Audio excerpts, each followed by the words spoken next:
President Putin's understanding, it has sort of a mythical, historical resonance as sort of the birthplace of the Russian people. Dan Hamilton from the Brookings Institution says Russia and Ukraine have a deeply intertwined history. Both of them were members of the Soviet Union before Ukrainians voted overwhelmingly to become independent in 1991. The majority of Ukrainians remained Russian-speaking. Keith Darden, a professor at American University, says in the decades that followed independence, regional splits started to form in Ukrainian politics. Pro-Russian south and east, which was about half of the population of Ukraine, and a more pro-Western Ukrainian identified center and west. In late 2013, tensions hit a boiling point when mass protests broke out in Ukraine after the country's president, Viktor Yanukovych, shelved an agreement which would have brought the country closer to the European Union. Eventually, Yanukovych was ousted from power and a new government was formed. In early 2014, Russia intervened. He annexed Crimea immediately in 2014,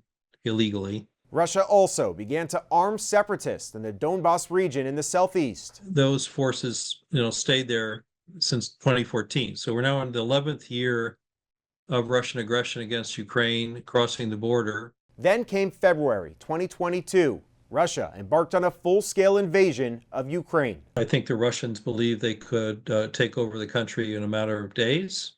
I think the Ukrainian response surprised them. The attack sparked international outrage. Former President Joe Biden leading a coalition of Western countries sending billions of dollars in military aid to Ukraine.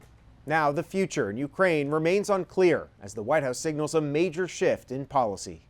Reporting here in Washington, I'm Evan Koslof, Spectrum News.